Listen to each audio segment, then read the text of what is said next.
সেই মহিলার মা আমাকে বলেছে, যখন মুখ্যমন্ত্রী আমাদের বাড়িতে এলো, তার কাছে কাঁদতে কাঁদতে বলেছিলাম যে আপনি আমাদের মা, আপনি বাংলার মুখ্যমন্ত্রী, আমার একটাই মেয়ে, সে আর ফিরে আসবে না, সে আর কোনদিন মা বলে ডাকবে না। দুর্গাপুজো করতে বাড়িতে ছোট করে 2-3 বছর হলো, এবারেও দুর্গাপুজো করবার সিদ্ধান্ত নিল। দুর্গাপুজোর জন্য বাজেট তৈরি করলে একদিন বাড়িতে এসে আর কি বলে গেছিল জানেন? দুর্গাপুজোর পর বাবা মা এবার আমার বিয়ে দিয়ে দিও। আমাদের সব চলে গেল। বাংলার মুখ্যমন্ত্রীকে অনুনয় বিনয় করে বললাম, আপনি পারবেন আমার মেয়ের বিচার দিতে। বাংলার মুখ্যমন্ত্রী ভরসা দিলেন, আশা দিলেন, আমাদেরকে বলেন কোনো অভাব হবে না, আপনাদের সংসার চালানোর জন্য যত টাকার দরকার সরকারি হয়েছে টাকার বন্দোবস্ত করা হবে, আপনার চিন্তা করবেন না। তার মা সেদিন বলেছিল, দিদি আমাদের এখন টাকা লাগবে না, আমাদের যে মেয়েকে আমরা হারিয়েছি, যেদিন তার বিচার হয়ে যাবে, যেদিন অপরাধী ধরা পড়বে, যেদিন অপরাধীর শাস্তি হবে, সেদিন গিয়ে আমরা মেয়ের হয়ে আপনার কাছে টাকা নিজেরা গিয়ে নিয়ে আসবো, আপনি ব্যস্ত হবেন না, আমার মেয়ের অপরাধীর ধরুন আপনি।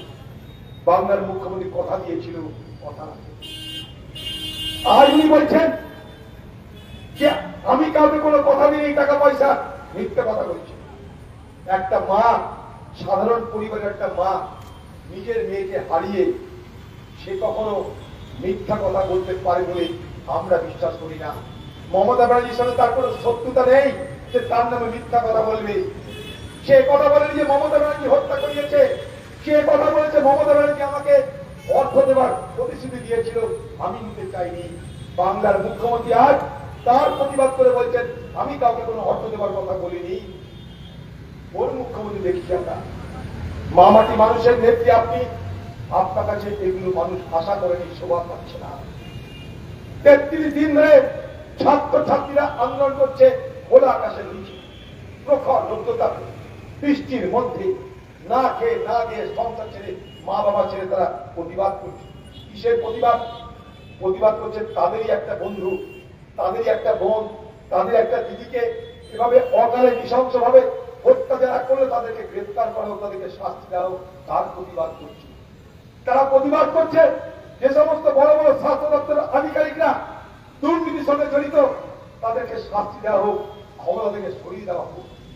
এই উত্তরবঙ্গের মানুষ, উত্তরবঙ্গ মানে আমাদের কাছে একটা সুন্দর এলাকা হিসেবে পরিচিত। দক্ষিণবঙ্গে দীর্ঘদিন ধরে অনেক সন্ত্রাস হয়, উত্তরবঙ্গ সেখান থেকে নিজেকে সরিয়ে রেখে তার নিজের কৃষ্টি সংস্কৃতিকে বজায় রেখেছে। আর সেই উত্তরবঙ্গের মেডিকেল কলেজ, আজকে সেই উত্তরবঙ্গের মেডিকেল কলেজের নামে খবর বেরিয়ে আসছে। কি খবর? উত্তরবঙ্গ লবি। অর্থাৎ উত্তরবঙ্গের মেডিকেল কলেজ নাকি এই মুহূর্তে স্বাস্থ্য দপ্তরে যত লুট হচ্ছে, যত চুরি হচ্ছে, যত বাটপাড়ি হচ্ছে, তার নাকি মাথা উত্তরবঙ্গের লবির লোকেরা। উত্তরবঙ্গের লবিতে কারা আছে? এখানকার বড় বড় ডাক্তাররা আছে, তারা নাকি আজকে এই পশ্চিমবঙ্গের স্বাস্থ্য দপ্তরে যা দুর্নীতি হয়, সে দুর্নীতির তারা হচ্ছে পরিকল্প, তারা এই দুর্নীতির তারা হচ্ছে মালিক, তারা বড় বড় ডাক্তার। কি শুনছি আমরা এখানটাই? Uttarbanga lobby, north Bengal lobby.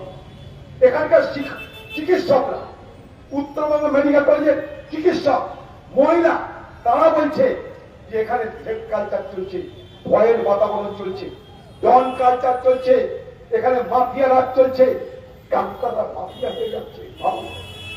এখানে পয়সা দিলে ডাক্তার হওয়া যায়। আপনি মেহনত করে ছেলেকে পড়াবেন, মেয়েকে পড়াবেন, যদি পয়সা না থাকে আপনার পাস করা মেয়েকে, পাস করা ছেলেকে ফেল করানো হবে। আর যাদের ঘরে পয়সা আছে তারা টাকা দিয়ে তারা প্রশ্নপত্র কিনবে, উত্তরপত্র কিনবে, পরীক্ষায় পাস করে ডাক্তার হয়ে আপনার আমার চিকিৎসা করবে। বোঝার চেষ্টা করুন।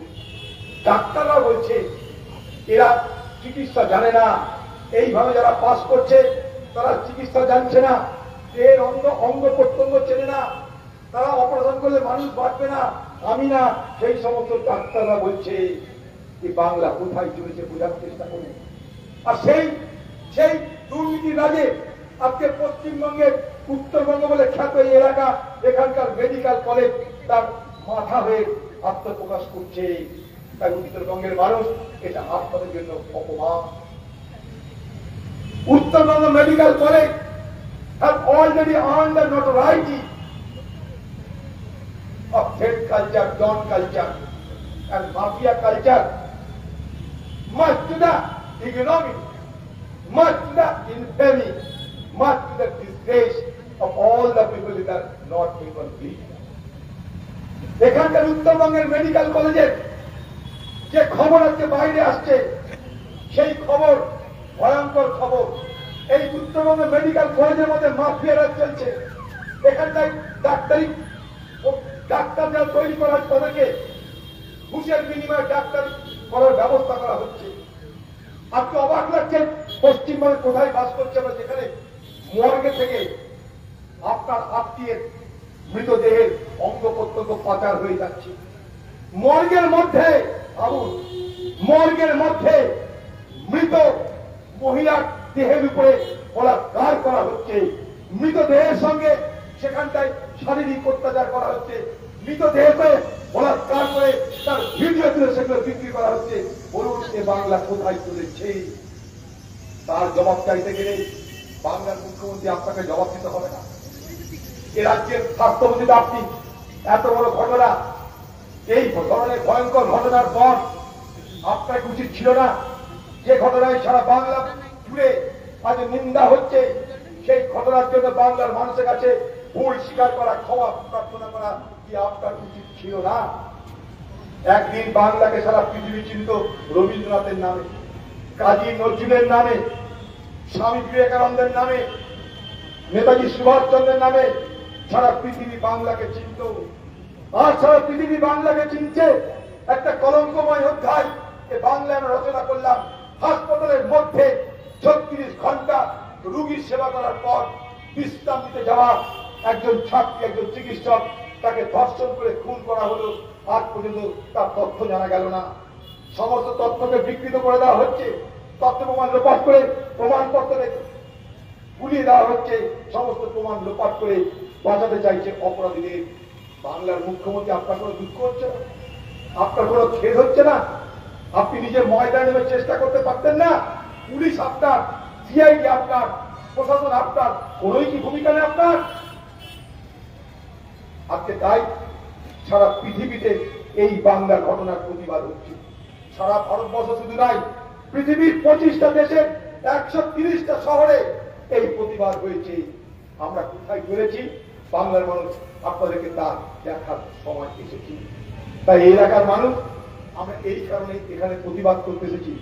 আজকে বাংলার মুখ্যমন্ত্রী নাটক করে আন্দোলনকারী ছাত্রছাত্রীর সঙ্গে দেখা করেছে, তিনি একবার বলেননি এই রাজ্যে যা হয়েছে তার জন্য আমি লজ্জিত। একবার তার মুখ থেকে বার হয়নি, একবার তার মুখ থেকে বার হয়নি স্বাস্থ্যমন্ত্রী হিসাবে আমার চেয়ারে থাকার যোগ্যতা নেই।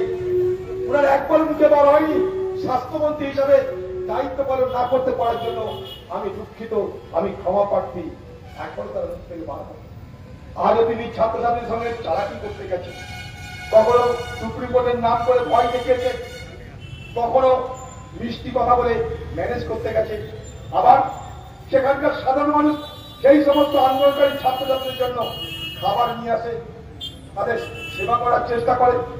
চায়ের দোকানের মালিক চা নিয়ে তাদেরকে চা খাওয়ায়, চা বালার চা নিয়ে চা খাওয়াচ্ছে তাদেরকে, হকার তাদের দোকান থেকে খাবার নিয়ে ছেলেগুলোকে খাওয়াচ্ছে। সেটাও দিদি সহ্য হচ্ছে না। তাই দিদি আজকে বলে গেল এত সে ছাত্রদের ভালোবাসে, কেউ বাইরের খাবার নেয়, বাইরের খাবারে বিষ মিশিয়ে দিতে পারে। দিদি এই কথা বলে গেল আজকে 33 দিন পর তার মনে পড়েছে খাবারের মধ্যে কেউ বিষ মিশিয়ে দিতে পারে। 33 দিন পর তার মনে পড়েছে এখানে কেউ সন্ত্রাসবাদী হামলা হতে পারে। 33 দিন পর তার মনে হয়েছে এবার আমাকে গিয়ে একবার ম্যানেজ করার চেষ্টা করা যেতে পারে। দিদি আপনি এ বাংলায় আন্দোলনকারীদের হাতে যে যুক্তি আছে সেই যুক্তিকে আপনি অস্বীকার করতে পারেন না। তারা 5টা দাবি করেছিল, একটা দাবিও আপনি মানতে চাননি। পক্ষান্তরে আপনি তাদেরকে ভয়, ভীতি, প্রলোভন দেখিয়ে আপনি তাদেরকে আন্দোলন থেকে দূরে সরিয়ে চাইছেন। আপনার এই চালাকি আমরা সবাই দেখতে পাচ্ছি। তাই আন্দোলনকারীদের পাশে আমরা মানসিকভাবে থাকবো। আমার বলি আমাদের নেতৃত্বে আন্দোলন নয়, আন্দোলনকারীদের নেতৃত্বে আমরা এই আন্দোলনে সামিল হয়েছি। তাদের ভাবাদর্শকে গ্রহণ করে আমরা এই আন্দোলন করতে চেয়েছি। আমরা মনে করেছি আমরা যে যাই করি না কেন, সমাজ বাঁচলে তবেই রাজনীতি বাঁচবে, সমাজ বাঁচলে তবেই পার্টি বাঁচবে। তাই সমাজ আগে বাঁচুক। এই পশ্চিমবঙ্গ নামক রাজ্যে আমাদের সমাজে যে ক্ষত নিয়েছে, যে খুন ধরেছে আমাদের সমাজে, তার থেকে যদি আমরা মুক্তি না পাই, এ বাংলায় রাজনীতি করে কোনো লাভ নাই। ভোট আসবে, হিন্দু মুসলমানের ভোট বিভাজন হবে, মানুষকে বিভ্রান্ত করা হবে, মানুষকে ভয় দেখানো হবে, পক্ষে থাকলে লক্ষ্মী ভান্ডার হবে, পক্ষে না থাকলে লক্ষ্মী ভান্ডার হবে না, আতঙ্ক সৃষ্টি করে ভোট হয়ে যাবে। কিন্তু বাংলার মানুষ, আপনি তো দেখতে পাচ্ছেন আপনার জীবনে কোনো পরিবর্তন নাই। আজকে স্বাস্থ্য দপ্তরগুলো এ বাংলার মানুষকে পরিষেবা দেওয়ার বদলে লুট করছে। আপনার দেহের অঙ্গ প্রত্যঙ্গ হাসপাতাল থেকে বিক্রি হয়ে যাচ্ছে, মরা মানুষকে বাজারে বিক্রি করে যাচ্ছে, লাশের দাম বেড়ে গেছে। আজকে পশ্চিমবঙ্গে মা বোনেরা যারা হাসপাতালে মারা যাচ্ছেন, মর্গে যাচ্ছেন, মহিলা হলে তাদেরকে মর্গের মধ্যে মৃত অবস্থায় ধর্ষণ করা হচ্ছে। বলুন এ বাংলায় আমরা কোথায় যাব? তাই আমরা এই প্রতিবাদে সামিল হয়েছি। এই প্রতিবাদে থেকে আমরা সমর্থন করে আমরা তাদের সঙ্গে থাকবার সিদ্ধান্ত নিয়েছি। তাই আপনাদেরকে আহ্বান করেছিলাম, তাই আপনারা এসেছেন। আপনাদের এই সহযোগিতার জন্য ধন্যবাদ জানিয়ে, কৃতজ্ঞতা জানিয়ে আজকে সকলকে আমার শ্রদ্ধা, ভক্তি, নমস্কার, সালাম জানিয়ে আমি আমার বক্তব্য শেষ করছি। জয় হিন্দ, বন্দে মাতরম।